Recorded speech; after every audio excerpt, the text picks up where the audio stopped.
रविवारीय कार्यक्रम इस्कॉन मंदिर सेमोदरा तरफ थी जगन्नाथ बलदेव सुभद्रा श्री श्री राधा गिरधारी भगवान सीताराम लक्ष्मण हनुमान जी महाराज गुर्जर पावन गौर निताईना तमारा परिवार पर पूर्ण आशीर्वाद उतरे, तमारा जीवन में सुख शांति ने समृद्धि आवे एवी प्रार्थना साथे आजनी कथा ने आपणे शुरुआत करिए।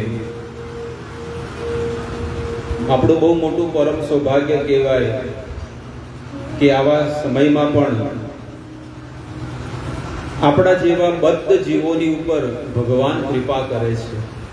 आपणे बधा बद्ध जीवो छीए, जीवन में आपणे कोई पण कार्य करवा माटे सक्षम नथी, पण भगवान आपणी पर कृपा करीने अर्चा अवतार ले छे। अर्चा अवतार नो अर्थ छे के मूर्तिना रूपमां भगवान प्रकट थाय छे।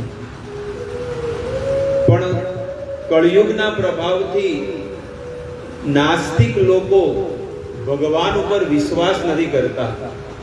लोको एवो विचार करे छे के भगवान भगवान काई नथी, अमे जे मेहनत करीए छीए ने ए ज साची वस्तु छे। पण तमे कदाच मेहनत करता होय पण एमां बुद्धि कोण आपे छे? आ जे वस्तु आपणी पासे अत्यारे अवेलेबल छे ए पंच महाभूतमांथी बने छे। आकाश, पृथ्वी, अग्नि, जल अने वायु। અને આ બધી વસ્તુ ભગવાન કહે છે કે મારામાંથી પ્રગટ થઈ છે। ભગવદ ગીતાના 7મા અધ્યાયના 4થા નંબર શ્લોકમાં ભગવાન કહે છે ભૂમિ રાપ અનલો વાયુ ખમનો બુદ્ધિ એવચ અહંકાર ઇતિ યમ્મે ભિન્ના પ્રકૃતિ અષ્ટધા। હે અર્જુન, आ 8 प्रकारनी जे प्रकृति छे ए मारा इशारा पर कार्य करे छे, भगवानना इशारा पर कार्य करे छे। जेवी रीते उल्लू जोए छे, उल्लू शुं कहे छे? हां, राते जेने राते देखाय। हवे ए उल्लू ने राते देखाय, घुवड ने, पण दिवसे देखातो नथी। तो बहु बधा उल्लू एनी जमात लागी दी। जमात के ने आपणे शुं कहे? मेळो। એટલે એક બતક છે ને ઉડતું ઉડતું આવ્યું અને સાંજ પડી એટલે કે લાવો કે એક ઝાડ ઉપર વિશ્રામ કરું। એટલે પેલા બધા ઉલ્લુઓ વિચાર કરવા માંડ્યા કે આ નવું પક્ષી ક્યાંથી આવ્યું અમારા ઉલ્લુઓના સમાજમાં। એ કે તું કોણ હે? એ કે હું બતક છું। એ કે અહીંયા કેમ આવ્યા? એ કે દિવસે છે ને દિવસે હું બહુ પ્રવાસ કર્યો અને રાત પડી એટલે તમારા ત્યાં હું અહીંયા વિશ્રામ કર્યો। કે દિવસ એટલે કે સૂરજ ઉગે ને એને દિવસ કહેવાય। એટલે પેલો બધા ઉલ્લુઓ ભેગા મળીને જમાત કે ને એ લોકોને ઈ કે ઉલ્લુ એ બધા ઉલ્લુ ભેગા મળીને કે ये सूरज किस चिड़िया का नाम है? જોયો જ ના હોય જીવનમાં ક્યારે એ લોકો સૂરજ જોયો ના હોય એટલે કે આ સૂરજ શું છે? એ કે દિવસ ઉગે સવારે 6:30 વાગે એટલે सूर्य देवता प्रकट थाय छे અને સાંજે અપ્રગટ થઈ જાય 6:30 વાગે। એટલે ઈ કે અમે આ વસ્તુ પર વિશ્વાસ કરતા જ નથી, પણ એમને દિવસમાં દેખાતું નથી એટલે જોઈ નથી શકતા। એવી રીતે શાસ્ત્ર ભગવદ ગીતા કહે છે કે જે નાસ્તિક લોકો છે એને ક્યારે જીવનમાં ભગવાન દેખાશે નહીં, પણ જે આસ્તિક છે એને ભગવાન દેખાશે। આસ્તિકને ભગવાન દેખાય। જેવી રીતે પ્રહલાદ મહારાજ ભગવાનના ભક્ત હતા તો પ્રહલાદ મહારાજને બધી જગ્યાએ ભગવાનના દર્શન થયા। હિરણ્યકશિપુ કે તારો ભગવાન ક્યાં છે? તો હિરણ્યકશિપુને દેખાતા જ નહોતા, કારણ કે હિરણ્યકશિપુ કોણ હતો? રાક્ષસ હતો। અને જે રાક્ષસી વૃત્તિના લોકો છે એને જીવનમાં ક્યારે ભગવાનના દર્શન ન થાય। સ્વયં ભગવદ ગીતામાં ભગવાન કહે છે આસુરી યોની માપનના મૂઢા જન્મની જન્મની। હે અર્જુન, જે લોકો મારી પ્રકૃતિને, મને અને આ સંસારને નથી માનતા અને પોતે જ ભગવાન થઈને બેઠા છે એવા લોકો નાસ્તિક કહેવામાં આવે છે। અને એવા લોકોને આસુરી યોનિ, હું કઈ યોનિમાં જન્મ આપું છું? આસુરી યોનિ. અને આસુરી યોનિમાં એ લોકો અસુરો, બસ નાસ્તિક વેદા. જો અહીંયાથી 500 કિલોમીટર જાઓ દૂર બોર્ડર પેલી બાજુ, તો કેવા લોકો છે? આસુરી વૃત્તિના, નાસ્તિક વાળા, જે લોકો ભગવાનને નથી માનતા, જેના શરીરમાં આપણું વેદ શાસ્ત્ર સનાતન ગ્રંથ કહે છે કે એ ગૌ માતાના શરીરમાં 33 કરોડ દેવતાઓનો વાસ છે, પણ એવી ગાયોને કાપીને ખાઈ જતા હોય છે. એ લોકોને બોમ્બ ધડાકા કરતા કોઈ ડર નથી લાગતો, કોઈ દયા નથી આવતી. એ લોકોને કોઈનું મર્ડર કરવામાં કોઈ દયા નથી આવતી. અને એ લોકો તમે જુઓ, પ્રકૃતિથી ધર્મથી વિરુદ્ધ કર્મ કરે છે. એક વ્યક્તિ 5 સ્ત્રીઓ સાથે લગ્ન કરીને 40-50 છોકરા પેદા કરે. આ શું છે? આસુરી વૃત્તિ છે. એટલે ભગવાન એ જ શાસ્ત્રમાં કહે છે કે કળિયુગની અંદર જે છે ને, આવો ધર્મ છે ને એનો ફેલાવો થશે, અને જે સનાતન ધર્મ જે છે ને, શુદ્ધ ધર્મ, એ ધીરે ધીરે લુપ્ત થઈ જશે. સતયુગ, ત્રેતા, દ્વાપર, આ ઉપરના જે યુગોમાં કોઈને કેવું ન પડતું કે સનાતન ધર્મ શું છે, આર્ય સંસ્કૃતિ શું છે, પણ કળિયુગની અંદર જીવાત્માને કહેવું પડે છે. એટલા માટે આ શુદ્ધ વસ્તુને પકડવા માટે આપણું મન, બુદ્ધિ, વાણી પણ શુદ્ધ હોવી જોઈએ. જો એ વસ્તુ શુદ્ધ નહીં હોય ને, તો આપણે પણ અહીંયા પગ નહીં ટકે, આપણો પગ નહીં ટકે. અમારા ગુરુદેવને એક પ્રશ્ન પૂછવામાં આવ્યો કે હે ગુરુદેવ, અમે આટલા વર્ષોથી ભજન કરીએ, ભક્તિ કરીએ, પણ ભગવાન પ્રત્યે પ્રેમ કેમ નથી થતો? ભગવાનનું નામ લઈએ કે ભાગવત વાંચીએ કે ગીતા વાંચીએ કે રામાયણ વાંચીએ, તો આંખોમાંથી આંસુ કેમ નથી આવતા? શા માટે આવું નહીં થતું? બાકી ભગવાનની કથા સાંભળે તો એને તો આવે કે ન આવે, પણ કેમ નથી થતું? એનું કારણ શું છે? ત્યારે ગુરુદેવે એમ જ કીધું કે ભક્તિમાં ટકીને રહેવું એ જ મોટી ભક્તિ છે. આવા કળિયુગની અંદર એક સ્પીડમાં ભજન કરવું, એટલે એક સ્પીડમાં એટલે રોજની જે માળા કરવી, રોજ ભગવાનની સેવા કરવી, બસ એ રીતે નિરંતર એક ધારું ભજન થાય છે ને, એ જ તમારી ભક્તિ છે. કે ઘણાનું તમે જુઓ કે ભક્તિમાં પતન થઈ જાય છે. ઘણા ભક્તિમાં તમે જુઓ કે શરૂઆતમાં આવે, દીક્ષા લે, પછી 8-10 વર્ષ ભક્તિમાં બેન્ડ, અને પછી પાછા કોઈ ભક્તોનો સંગ મળે એટલે શું થઈ જાય? પાછા ભક્તિમાં લાગે છે. એ ભક્તોને દયા આવે કે ચલો આ એક જીવાત્મા છે, આ પરિવાર છે, અને આ ભક્તિમાંથી નીકળી ગયો તો લાવે ને પાછા લાવી દઈએ. એટલે વૈષ્ણવોનો ધર્મ જ આવો છે. વૈષ્ણવનો ધર્મ છે કે સમાજને જ્ઞાન આપવું.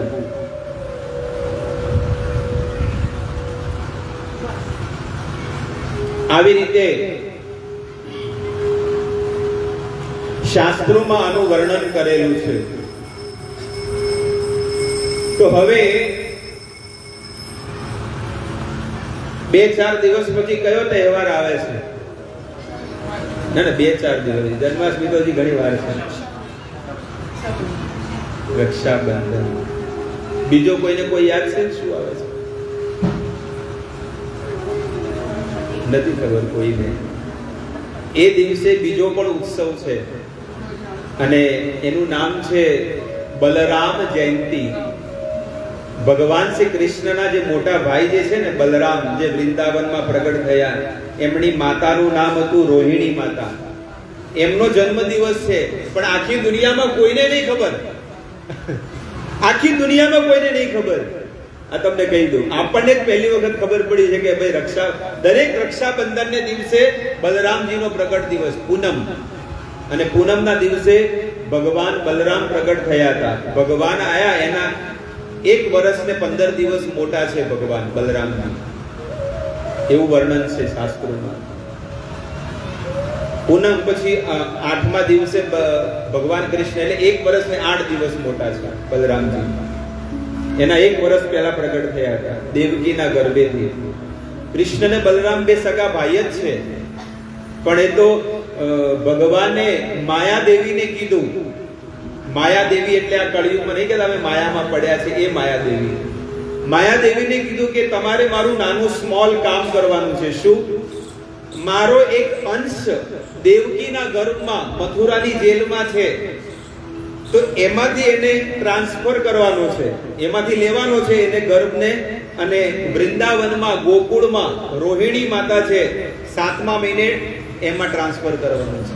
કળિયુગમાં થઈ શકે એવું? પણ ભગવાનની કૃપાથી એ દેવકીના શરીરમાં 7મા મહિને જે બાળક બલરામજી હતા ત્યાંથી ગાયબ કરી દીધો અને એને ક્યાં શિફ્ટ કરવામાં આવ્યો? રોહિણી માતાના ગર્ભમાં. રોહિણી માતાના ગર્ભમાં 7મા મહિને ગર્ભ રહ્યો, અને અહીંયા 7મા મહિને ગર્ભ આપણી ભાષામાં કહેવાય કે પડી ગયો. ઉદાહરણ, અહીંયા ગાયબ થઈ ગયો, અને કંસની સભામાં અને કંસના મહેલમાં અને એના એરિયામાં એટલે મથુરામાં વાતો થવા માંડી કે અત્યાર સુધી તો કંસે 6 બાળકોને મારી નાખ્યા, પણ આ 7મો બાળક તો તાંત્રિકને બોલાવીને ગાયબ જ કરાવી દીધો. કંસને બિચારાને સપને ખ્યાલ નહોતો.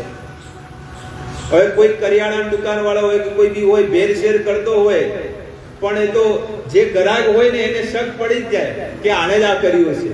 બસ એવી દશા આ કંસની હતી. કંસને સપનામાં ખ્યાલ નતો કે બાળક ક્યાં ગયો, પણ ગામમાં બધા લોકો એવી રીતે ચર્ચા કરવા માંડ્યા. હવે ભગવાનના અંશ બલરામજી આ પૂનમને દિવસે પ્રગટ થયા અને એની કથા આપણે શ્રવણ કરીએ. બલરામજી જે છે એ આપણા ગુરુ છે, એને ગુરુ તત્વ કહેવામાં આવે છે. બલરામજી આપણા જીવનમાં ભક્તિને પ્રાપ્ત કરવી હોય તો કોની શરણમાં પહેલા જવું જોઈએ? ગુરુની શરણમાં. હવે ગુરુ કોણ છે? બલરામજી છે. બલરામજીને ગુરુ તત્વ કહેવામાં આવે છે.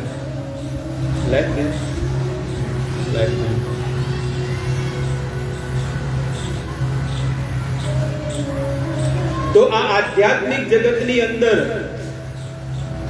ભગવાન શ્રી કૃષ્ણની ઈચ્છા થઈ કે મારે આખી સૃષ્ટિની રચના કરવી છે. પહેલા આ બધું કઈ હતું નહીં, કોઈ જીવાત્મા નહોતા, કોઈ વસ્તુ નહોતી, પણ આધ્યાત્મિક જગતમાં આ નકશો દોરેલો છે આ ફ્રેમની અંદર. ભગવાનની ઈચ્છા થઈ કે મારે આ સૃષ્ટિની રચના કરવી છે, જળ જગત બનાવવું છે. પણ ભગવાને શું કર્યું? સૌથી પહેલા બલરામજીને પ્રગટ કર્યા. સર્વ પહેલા કોણ પ્રગટ થયું હતું ભગવાનમાંથી? કાંઈ જ નહોતું. સર્વપ્રથમ બલરામજી પ્રગટ થયા, અને બલરામજીને કીધું કે તમારામાંથી અલગ અલગ વસ્તુને પ્રગટ કરો. એટલે બલરામજીમાંથી 4 ચતુર્વ્યુહ પ્રગટ થયા. 4 ચતુર્વ્યુહ પ્રગટ થયા. જે પહેલી વાર સાંભળે એને ખબર જ નહીં પડે, એટલે હળવે કહું છું કે ભગવાને બલરામજીને પ્રગટ કર્યા, અને બલરામજીમાંથી 4 ચતુર્વ્યુહ પ્રગટ થયા. કયા કયા? સંકર્ષણ, અનિરુદ્ધ, વસુદેવ અને પ્રદ્યુમ્ન. 4 પ્રગટ થયા. હવે એના નીચે જે સંકર્ષણ પ્રગટ થયા ને એમાંથી બીજા 4 પ્રગટ થયા. સંકર્ષણ, અનિરુદ્ધ, વસુદેવ અને પ્રદ્યુમ્ન. અનિરુદ્ધ અને પ્રદ્યુમ્ન. એમાંથી ફરીથી બીજા સંકર્ષણ નીચે પ્રગટ થયા, અને સંકર્ષણમાંથી સંકર્ષણ, અનિરુદ્ધ, અને પ્રદ્યુમ્ન, વસુદેવ, આવી રીતે 4 પ્રગટ થયા. અને એનામાંથી બીજા સંકર્ષણ, અનિરુદ્ધ, વસુદેવ અને પ્રદ્યુમ્ન. એવી રીતે 4 એટલે 16 જણા પ્રગટ થયા. અને છેલ્લા જે સંકર્ષણ હતા ને 4થા નંબરના, એમાંથી 3 વિષ્ણુ પ્રગટ થયા. ભગવાન શ્રી કૃષ્ણ, એમાંથી બલરામ, એનામાંથી 16 જણા પ્રગટ થયા. અને જે 16મા નંબરના જે સંકર્ષણ જે હતા ને એમાંથી 3 વિષ્ણુ પ્રગટ થયા.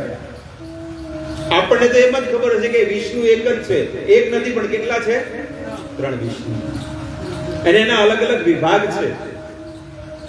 ક્ષીરોદક્ષાય વિષ્ણુ, કારણોદક્ષાય વિષ્ણુ, ગર્ભોદક્ષાય વિષ્ણુ. ફરીથી કહું, ક્ષીરોદક્ષાય, ગર્ભોદક્ષાય, કારણોદક્ષાય.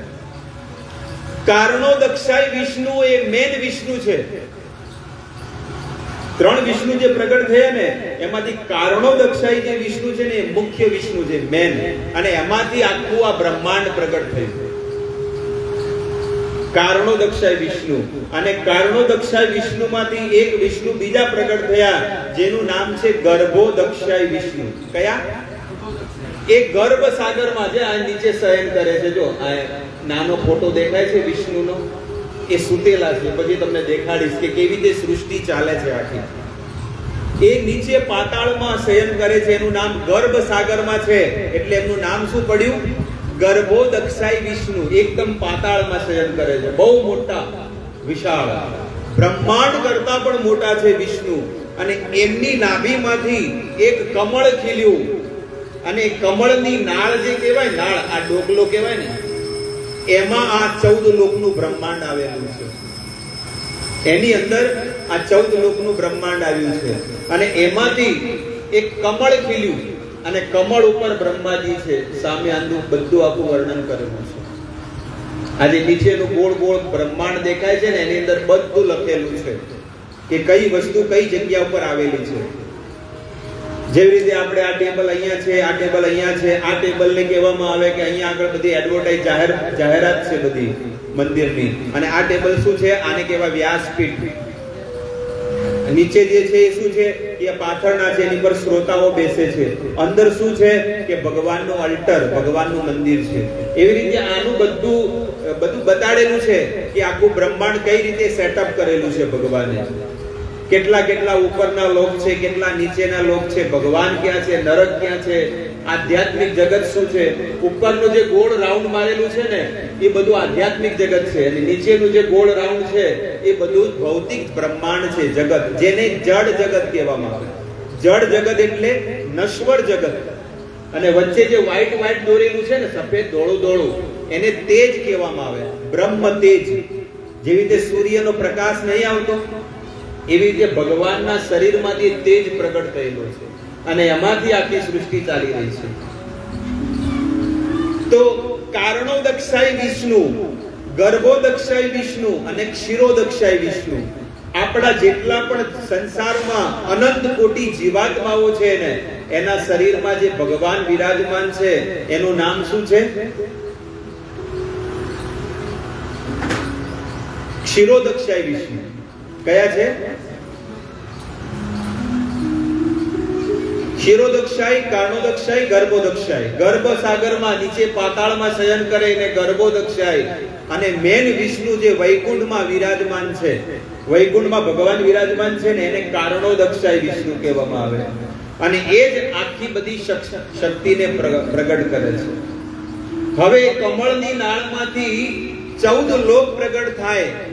અને એનું બધું વર્ણન કે એક લોકની કેટલા કિલોમીટરની લંબાઈ છે આખું બ્રહ્માંડ. આ પૃથ્વીનો લોક છે ને, સૌથી નાનામાં નાનો લોક છે. આ પૃથ્વી લોક છે ને, એ સૌથી નાનામાં નાનો ગ્રહ છે. આનાથી ઉપર સ્વર્ગ લોક બહુ મોટું છે. અને એનું જો તમારે પ્રમાણ જોઈતું હોય તો શ્રીમદ ભાગવતમાં 5મ સ્કંદમાં આખું વર્ણન કરેલું છે. સૂર્યલોકનું ગતિનું વર્ણન, સૂર્ય કેટલો મોટો છે, એનો રથ કેટલો મોટો છે, એના રાજા કેવડા મોટા છે, એ બધું વર્ણન ભાગવતમાં વર્ણન કરેલું છે. પણ પછી એ સાંભળવાને વાંચવા જઈએ એટલે આપણે શું થઈ જાય? આ મગજ કામ કરતું, કારણ કે આપણું એકદમ બુદ્ધિ એકદમ સ્મોલ છે, એટલે આપણે સમજી ન શકીએ. અને પછી ભગવાનને તો સમજવાની વાત જ જવા દો, ભગવાનને સમજી જ ન શકીએ કોઈ. એટલે આપણે ખાલી સાર વસ્તુ સમજી લેવી કે આપણે ભગવાનના સેવક છીએ અને પ્રભુ આપણા ઈષ્ટદેવ છે અને એમની ભક્તિ કરવી આપણો ધર્મ છે. પણ જેને નોલેજ ને જ્ઞાન લેવું હોય એના માટે તો બહુ સારું કહેવાય. એટલે આને શું કહેવાય ખબર છે? આ બધું જ્ઞાન લેવા માટે મન, બુદ્ધિ, આ બધી વસ્તુ કંટ્રોલમાં રાખી અને એક વસ્તુને સાંભળવી પડે. અને આ વસ્તુને વારે સાંભળવાની. એક લેક્ચર તમે જે છે ને, તમને એક લેક્ચરમાં પ્રવચનમાં ખબર ન પડે તો એ લેક્ચર વારે સાંભળવાનું. બીજી વખત સાંભળો, ત્રીજી વખત સાંભળો, એટલે તમને બધી વસ્તુ ખબર પડી જશે. પણ આપણે ક્યારે સાંભળ્યું ન હોય અને પછી પહેલી વખત આવીને બેસીએ એટલે આપણને બારોબાર કઈ ખબર જ ન પડે. અને એમાં જો થોડુંક મન બહાર જતું રહે તો ભટકવા માંડે તો પછી શું ખબર પડવાની છે કે સૃષ્ટિ શું છે, આપણે કોણ છીએ, દેવતાઓ કોણ છે, બ્રહ્મા કોણ છે, આપણા ઘરમાં આપણે પિતૃઓને પૂજીએ છીએ એ કોણ છે, એ ખબર જ નહીં પડે. પછી લોકો નહીં કહેતા કે જો માને છોડીને કે બધા લોકો એને અધૂરી બુદ્ધિ છે, અધૂરું જ્ઞાન છે એટલે ખબર ન પડે. પણ હકીકતમાં જે વેદોને વાંચે, આવા વેદોને વાંચે, આ ખાલી શ્લોક વાળું છે, આખું બધું કોઈ તાત્પર્ય અનુવાદ નહીં લખ્યો. 18,000 શ્લોકનો ખાલી એક જ ભાગ અહીંયા લખ્યું છે, પ્રથમ ખંડ. શું લખ્યું છે? પ્રથમ ખંડ. એટલે આના 2 ખંડ આવે, દ્વિતીય ખંડ. તો 18,000 શ્લોકમાંથી ખાલી આની અંદર છે ને 9,000 શ્લોક જ છે. અને વેદવ્યાસ મહારાજે જ્યારે છે ને આ વેદોને લિપિબદ્ધ કર્યા, લિપિબદ્ધનો અર્થ છે લેખન કર્યા. પહેલા બધાને મોઢે યાદ રહેતું, પણ કળિયુગ આવ્યો એટલે કોઈને યાદ રહેતું નતું. એટલે માયા મુગ્ધ જીવે નાહી સ્વત કૃષ્ણ જ્ઞાન જીવેર કૃપાય કેલા કૃષ્ણ વેદ પુરાણ. માયામાં પડેલા જીવોને કોઈ જ્ઞાન હતું નહીં, એટલે ભગવાને વેદવ્યાસ મહારાજે શું કર્યું? બધા વેદોને લેખન કર્યા. અને ભગવાન વેદવ્યાસે 17 પુરાણોની રચના કરી. વિષ્ણુ પુરાણ, માર્કંડેય પુરાણ, વામન પુરાણ, શિવ પુરાણ, નારદ પુરાણ, પદ્મ પુરાણ, આવા બધા અલગ અલગ 17 પુરાણો લખ્યા. એક પુરાણમાં, સ્કંદ પુરાણમાં 85,000 શ્લોક છે. આમાં કેટલા કીધા હમણાં? 18,000. સ્કંદ પુરાણમાં 85,000 શ્લોક છે. મહાભારત ગ્રંથની અંદર 1,00,000 શ્લોક છે. 1,00,000. ભગવદ ગીતામાં કેટલા છે? 700 શ્લોક. બરોબર? એ કોઈને આખી નહીં વાંચી હોય. તમે ખાલી તમારી બુદ્ધિને કમ્પેરિઝન કરો કે જો 700 શ્લોકની ભગવદ ગીતા જો તમે નહીં વાંચી તો 18,000 શ્લોકનું ભાગવત તો જવા દો વાત જ. આપણી આખી જિંદગીમાં જો 700 શ્લોક ન વાંચ્યા હોય તો 18,000 શ્લોક, અને પેલા સ્કંદ પુરાણમાં 85,000 શ્લોક છે. મહાભારત ગ્રંથ જે આપણે ખાલી ટીવીમાં જોયું એમાં 1,00,000 શ્લોક છે. 1,00,000. એવા 18 પુરાણો છે. ટોટલ કેટલા પુરાણ છે? વામન પુરાણમાં 24,000 શ્લોક છે. ગરુડ પુરાણમાં 17,000 શ્લોક છે. એવા અલગ અલગ બધા પુરાણોમાં આટલા બધા શ્લોક છે. આ કોઈ વાંચ્યા? હવે 4 વેદ કેટલા મોટા હશે? જો આ તો ખાલી એના શાખાઓ છે. એ મેન મુખ્ય થડ કેટલું મોટું હશે? 108 ઉપનિષદો છે. કેટલી છે? 108 ઉપનિષદ. એકે વાંચી? અને આપણે કે હું તો બધું જાણું છું. વાહ રે વાહ. માણસ જ્યારે બેહીને આમ સાંભળે તો એને ખબર પડે કે ભાઈ તું શું સાંભળે છે. અને લોકો પાસે એવું કે આ કાનનો અમને શું સંભળાવે છે? અમારે તો આ તારે જેટલી ઉંમર થી એના પહેલાના મારે તો ધોળા બાલ થઈ ગયા. લોકોને ઘણી વખત ગરડાઓ સંભળાવતા હોય, પણ આવી બધી વસ્તુ ક્યારે ન કહેવી જોઈએ. જો આપણને જ્ઞાન ન હોય, કોઈ વસ્તુ જાણતા ન હોય તો આપણે શું કરાય? મૌન રહીને સાંભળવું જોઈએ. અને વેદ ઉપર પૂર્ણ વિશ્વાસ રાખવો જોઈએ, કારણ કે વેદોની અંદર ભૂતકાળમાં શું થઈ ગયું એની અંદર છે, વર્તમાનમાં શું થઈ ગયું છે એ આની અંદર છે, અને ભવિષ્યમાં શું થવાનું છે એ પણ આ વેદની અંદર બતાવેલું છે. તો બોલો આ સત્ય છે કે નથી? એટલા માટે વેદોને માનો. વેદ આપણી માતા છે. કોઈ પણ દીકરો છે એને જાણવું હોય કે મારા પિતા કોણ છે તો એને કોની પાસે જવાય? એની માં પાસે જાય તો જ એને ખબર પડે. દુનિયામાં બધા પાસે જાય મારા બાપા કોણ છે કોઈ નહીં કહે, પણ એની માતા પાસે જશે ને તો માતા એને કહેશે કે બેટા આ તારા પિતા છે. એવી રીતે શાસ્ત્ર આપણી માતા છે, અને શાસ્ત્રની શરણમાં જો કોઈ જતું રહે ને તો શાસ્ત્રની શરણમાં જવાથી શાસ્ત્ર આપણને કહેશે કે તમારા પિતા કોણ છે, તરત કહી દેશે. એટલે કે છે ને કે જન્મ કર્મ ચ મે દિવ્યમ એવમ યોવેતિ તત્વતઃ. હે અર્જુન, જે મારા જન્મ ને કર્મ ને જાણે છે, પણ કેવી રીતે? તત્વથી. જે વ્યક્તિ તત્વથી જાણે છે ને, તત્વ દેહ પુનર્જન્મ, એ જીવાત્મા શરીરનો ત્યાગ કર્યા પછી ક્યારે આ ભૌતિક જગતમાં જન્મ નહીં લેતો, એ ડાયરેક્ટ આધ્યાત્મિક જગતમાં ભગવાનના ઘરે પહોંચી જાય છે, ત્યાંથી પાછો આવતો નથી. આપણે એક જ કાર્ય કરવાનું છે બસ. આ મનુષ્ય જીવન મળ્યું છે ને જળ જગતની અંદર, આમાંથી એક જ કાર્ય કરવાનું છે કે આટલું જીવન ભગવાનને સમર્પિત કરવાનું છે. અને એમાંથી કેટલું? 24 કલાકમાંથી માત્ર ખાલી કલાક 2 કલાક કાઢવાના છે, બાકી 22 કલાક આપણા. 12 કલાક કામ કરો, 8 કલાક ઊંઘો એટલે 20 કલાક થઈ ગયા. 2 કલાક ખાવા પીવામાં સમાજમાં વાપરો, પણ 2 કલાક તો ભગવાન માટે વાપરવા કે નહીં? કે ભગવાનની માળા કરવી, હરે કૃષ્ણ કૃષ્ણ કૃષ્ણ હરે હરે, હરે રામ રામ રામ હરે હરે. આ મંત્ર હોવો જોઈએ સામે, આપણી આંખોની સામે. જ્યારે પણ જાપ કરીએ ને એટલે આ સામે હોય ને તો આપણું મન ભટકે નહીં. એટલે હું કેમ આ મંત્ર છપાવું છું, બધા સ્ટીકર બધા લોકોને એટલા માટે આપું છું કે જ્યારે તમે માળા કરો ને ત્યારે સામે મહામંત્રને રાખો. એટલે જેવું તમારું મન ભટકે એટલે આંખ ખોલીને જોઈ લેવાનું. એટલે જોતા જોતા તમે જાપ કરો, તમારું મન ક્યાંય ન ભટકે. બીજી ટેકનિક કે જ્યારે તમે માળા કરતા હોય મન ભટકે તો મનને અહીંયા રાખો, નાક પાસે, નાકની અણી પર. આ યોગીઓ કરે, ખબર છે? આવી રીતે તમે ધ્યાન કરો પણ નાકને, બે આંખોના જે પલકારા જે છે ને એ નાક પાસે રાખો ને, નયન, તો તમારું મન ક્યાંય નહીં જાય. પણ એને છૂટું મૂકી દો તો. એટલે મનને લગાડવાનો બહુ સુંદર પ્લાન છે કે એને ભગવાનની સેવામાં લગાડી દો. અને માળા કરવાથી જ, કળિયુગની અંદર ભગવાનનું નામ લેવાથી જ આ જીવ છે ને એ ભવસાગરમાંથી પાર થઈ જશે. બીજો કોઈ રસ્તો નથી. જેને બ્રહ્માજીને બનાયા છે સ્વયં કલી સંતરણ ઉપનિષદમાં લખે છે. કલી સંતરણ ઉપનિષદ, હરે કૃષ્ણ કૃષ્ણ કૃષ્ણ હરે હરે, હરે રામ રામ રામ હરે હરે, ઇતિ ષોડશકમ નામના કલી કલ્મશ નાશનમ. સ્વયં બ્રહ્માજી લખે છે કે કળિયુગમાં જીવોને આ કળિયુગ પર વિજયની પ્રાપ્તિ કરવા માટે અને ભગવાનના ઘરે જવા માટે શું રસ્તો છે? આ મહામંત્રનો જાપ કરવો, એ સરળ રસ્તો છે. નાતર અન્ય ઉપાય. સંસ્કૃતમાં શું લખે છે? બીજો કોઈ ઉપાય નથી આ કળિયુગમાંથી તરવા માટે. લોકો નહીં કહેતા કે ઓયથી 500 કિલોમીટર હેડતા જો, લોકો ઓયથી કહેતા ઓયથી 60 કિલોમીટર હેડતા જો તો તમારો ઉદ્ધાર થઈ જશે. એમાં તમારો ઉદ્ધાર નહીં થાય. તમને સંસારની વસ્તુ મળશે, ગાડીઓ મળશે, બંગલા મળશે, સુંદર પત્ની મળશે, કામ ધંધો હારો થશે. કોઈ પગપાળા જવાથી ભગવાન નહીં મળતા, પણ તમને સંસારનું સુખ મળશે, એટલી ગેરંટી છે.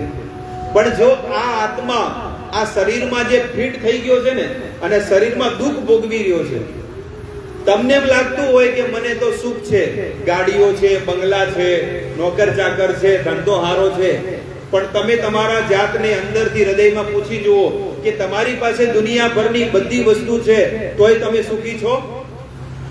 દુઃખ ને દુઃખ જ છે. અને એક દુઃખને દૂર કરો, બીજા 4 તમારી સામે આવી જશે. એકને ખાલી દૂર કરો, સાંજ પડતા પડતા દૂર કરો, બીજા 4 આવી જાય. કોઈ જોયું તું? કોઈ એવી વિચાર કરે છે કે ભાઈ મારે જીવનમાં ભગવાન કેટલા દાડા થઈ ગયા, દુઃખ આવ્યું નથી, થોડું મોકલજો? કોઈ દાડો કોઈ મોકલ્યું? કોઈ કીધું વાત ભગવાનને? મંદિરે ગયો હોય કે બેઠો હોય કે પાઠ ઢાળ્યો હોય કે માતાજી ઘણું કોઈ દુઃખ આવ્યું નહીં, ચમ આવતું નહીં દુઃખ, થોડું કામ બાંધો. એ તો ખાલી પેલો બિચારો જે હોમ કરતો હોય એ કે હારું હારું હારું, એ તો હારું જ છે, પણ એનું હારું થાય એટલે એને મહિનામાં લગભગ 2-3 લાખ ભેગા કરે તાણે આખું વર હેડે. કે કહેવાનું તાત્પર્ય એ છે કે આ વસ્તુ સાચી છે, પણ કળિયુગની અંદર માત્ર ઢોંગ છે, બીજું કોઈ વસ્તુ નથી.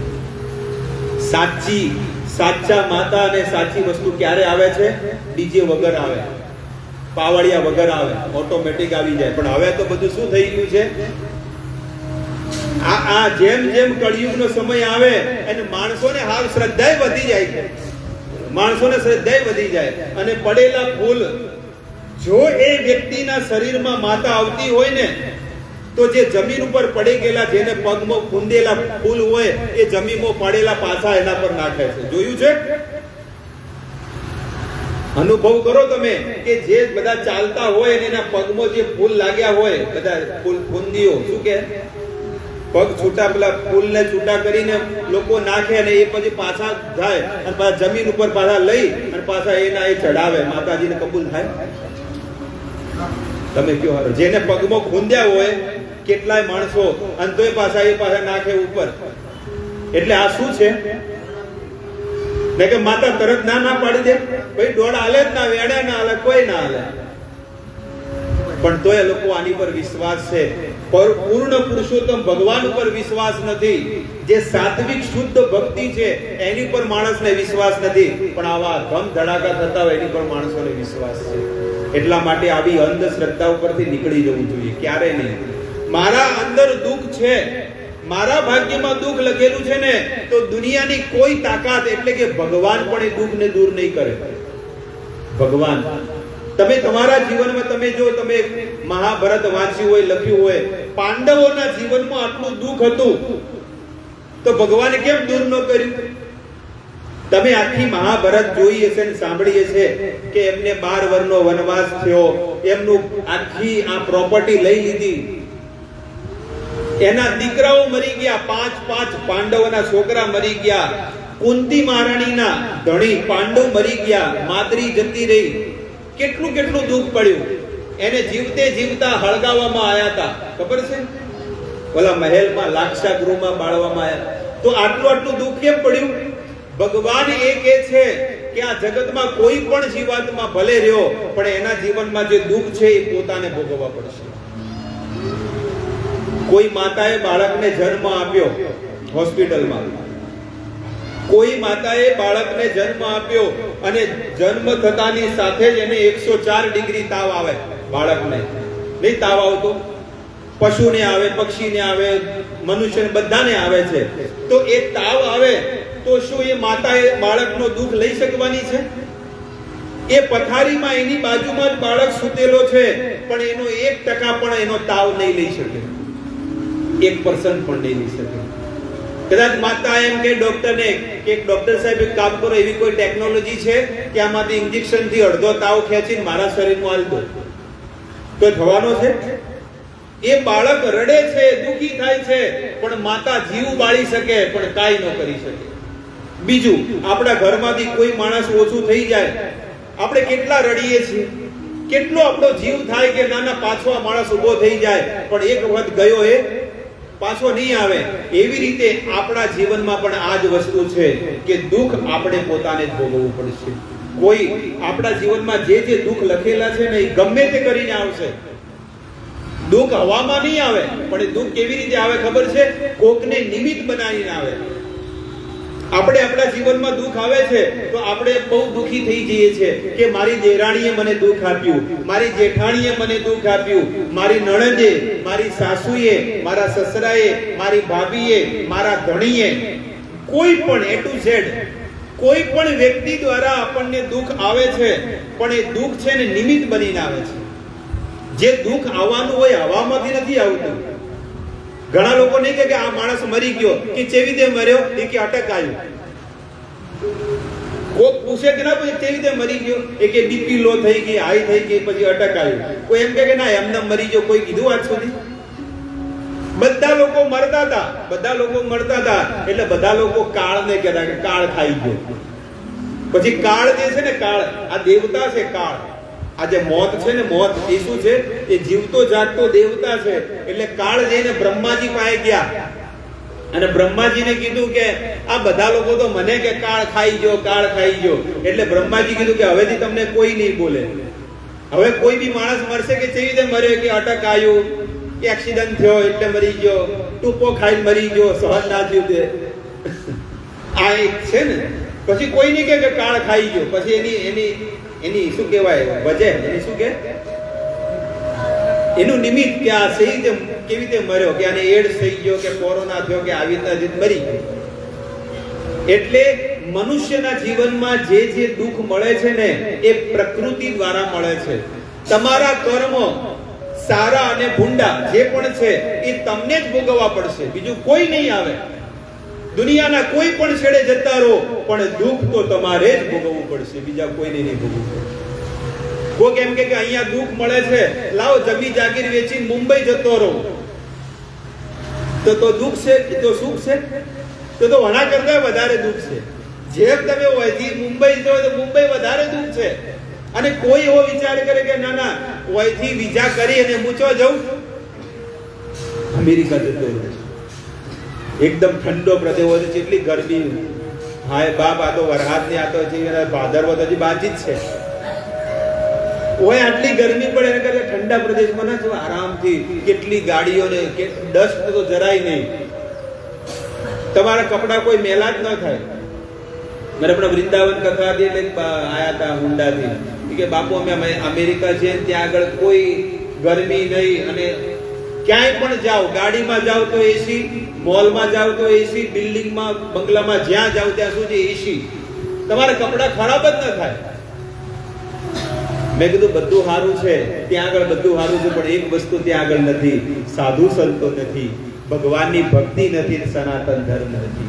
અહીંયા આગળ ભલે દુનિયાભરના દુઃખ હોય, પણ અહીંયાથી એક ડગલું તમે આગળ ભરો એટલે તમને મંદિર મળે, અન્ન ક્ષેત્ર મળે, સાધુ સંતો મળે અને સનાતન ધર્મ મળે. બોલો અહીંયા રહેવું છે કે ત્યાં રહેવું છે? ત્યાં રહેશો તો દુઃખ સિવાય કાંઈ નથી, મર્યા પછી દુઃખ જ